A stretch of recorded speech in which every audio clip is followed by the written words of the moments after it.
Over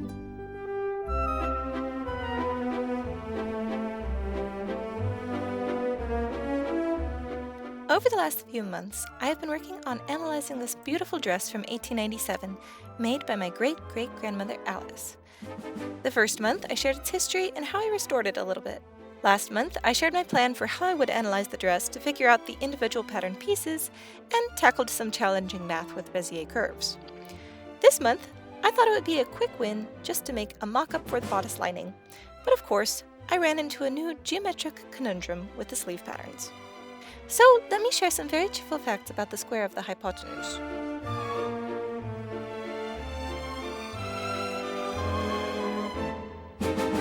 The Keystone jacket and dress cutter is a marvelous source of tailored sewing patterns from the mid-1890s. And for this project, two main patterns looked perfect: the basic waist or bodice and the plain sleeve. The waist was my main focus last month, and it is a marvel of mathematical pattern drafting. Other than a few small steps missing and a few things out of order, this pattern pretty much makes sense.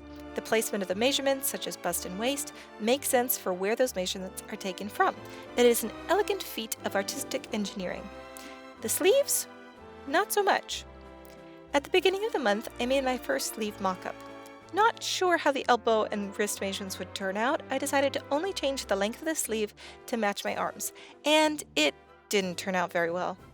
The whole sleeve felt way too big, it was far too long, and it just didn't feel like it made sense. So I went back to the pattern and I realized something. Two measurements were not used properly. First of all, the wrist measurement struck me as odd.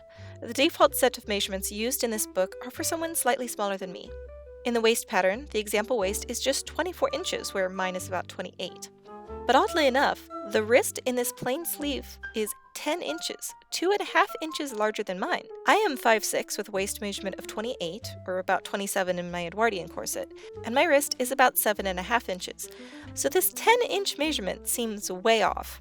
Because of this, I think we can safely assume that this wrist measurement is not actually the person's true wrist, but it includes the desired ease. In other words, the final garment should have a wrist measurement of about 10 inches. However, as you can see here, this measurement is placed in the wrong spot. The measurement is placed here, but the final wrist of the sleeve is over here. The wrist of the sleeve is on the hypotenuse of this little triangle, so it will end up being quite a bit longer. Also, the length of the sleeve is measured from the underarm to the wrist. The whole sleeve is drafted with a slightly bent elbow, as is common for this era, yet this length is placed from A to C, straight down, yet the actual length of the sleeve follows this curve, which can be simplified to being on not one, but two hypotenuses. So I decided to remake the sleeve pattern.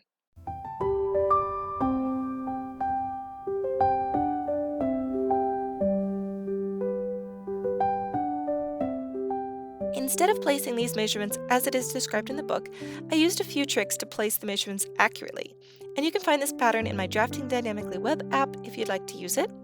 It's pretty much exactly the same, except it places the length of the sleeve and the wrist measurement more accurately. A word of warning though, this means there is very little ease added in, so make sure you add however much ease you'd like into the measurements at the top. I threw together a second mock-up and I'm very happy with it. For starters, the bodice is lovely. It's amazing how much of a difference wearing the corset underneath makes. Without the corset, the waistline feels wonky, it feels both too large and too small in some places, and overall it just fits very strangely. But with the corset, beautiful.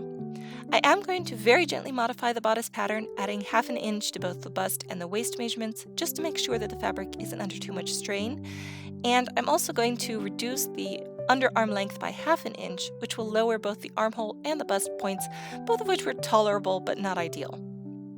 The sleeve, I'm also pleased with. Like you'd expect, there's only a little gathering at the top, the length is perfect, and the elbow point is pretty much exactly right. Again, I am going to add a little bit more ease, this time 1/2 inch to the elbow and 1 inch to the armhole, just to make up for my super muscly biceps. It is supposed to be a snug fit, but I don't want to feel too restricted in the elbow when I bend my arm. So that's what I did this month. I am finally happy with this sleeve pattern. It should give you a pretty accurate and predictable result, which was my goal.